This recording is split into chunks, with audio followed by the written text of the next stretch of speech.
Et salut tout le monde, j'espère que vous allez bien, parce que je vais très bien. Aujourd'hui, on se retrouve pour une nouvelle vidéo.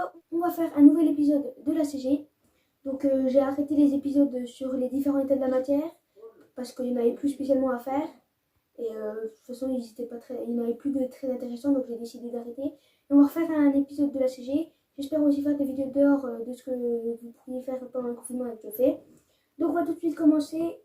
Avant de commencer la vidéo, vous pouvez liker la vidéo, vous abonner, et aussi me donner des conseils dans les commentaires et de me poser des sujets que je pourrais répondre dans une prochaine vidéo. Donc on va tout de suite commencer. Donc on va passer par la première fun fact. Donc saviez-vous que les sédiments, donc le calcaire, les calcaires, une roche assez présente partout. En fait, c'est juste des sédiments. Donc les sédiments, c'est lié à l'érosion. En fait, si un ruisseau coule, on va dire, il va creuser la roche. Et ces petits bouts de roche qui partent, ben, ils vont se déposer, ça va faire des sédiments. Et ces sédiments, après, ils arrivent dans la mer et ils se posent au fond de la mer. Et après, il y aura d'autres sédiments qui vont se poser. Petit à petit, il y aura de la pression. Cette pression va former une roche, donc le calcaire, qui est une roche qui absorbe bien l'eau qui dissout bien l'eau et qui est assez creusée par l'eau, où il y a beaucoup de grottes. Donc voilà, en fait, c'est un peu comme si c'était du sable qui se transforme en sédiment. On va passer par la deuxième fun fact. Saviez-vous que la matière est composée à 99% de vide? Donc c'est assez bizarre à dire, mais en fait,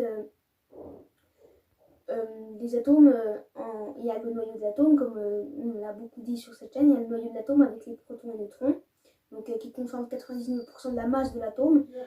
Et autour, il y a tous les électrons qui gravitent, donc eux, ils ont une très petite masse, donc ça a presque pas d'importance dans la masse du noyau. Mais entre les électrons et le noyau, il y a un très grand espace.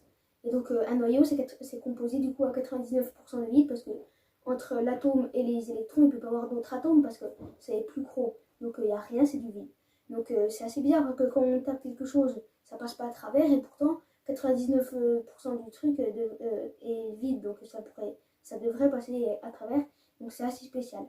Et on va continuer un peu sur la même lancée. Saviez-vous que si on enlevait tout l'espace qu'il y avait entre le noyau de l'atome, donc les électrons, les neutrons et les protons et les électrons, donc si les électrons viendraient coller au noyau, et ben l'Empire State Building qui fait dans les 450 mètres, je noterai précisément la hauteur de ces gratte-ciels, et ben l'Empire State Building ferait plus que la taille d'un grain de sable si on enlèverait tout l'espace qu'il y a dans l'atome, que je vous rappelle est composé à 99% de vide.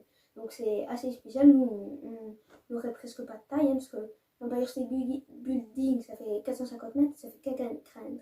Nous, on fait 1,50 m, donc je vous dis pas la taille. Donc voilà, c'était déjà la fin de la vidéo. J'espère que vous aura plu. Si c'est le cas, n'oubliez pas de liker, de vous abonner, comme d'habitude de toute façon. Et vous pouvez me poser des questions dans les commentaires et je pourrai y répondre dans une prochaine vidéo. Et si vous avez des conseils à me donner pour m'améliorer, vous pouvez me les donner. Ça m'aidera et c'est des commentaires constructifs qui me font plaisir, même s'ils ne sont pas sympas, parce que ça m'aide. Donc voilà, j'espère que la vidéo vous aura plu. On se retrouve demain pour une prochaine vidéo. Et vous avez remarqué que en fait j'ai changé, parce qu'avant j'étais sur mon lit et cette fois je me suis mis debout parce que je trouve que ça fait plus sérieux et je bouge moins, c'est tout de suite mieux. Moi je préfère. Donc voilà, dites-moi si vous préférez aussi. On se retrouve demain pour une prochaine vidéo. Moi je vous dis salut, à la prochaine, ciao.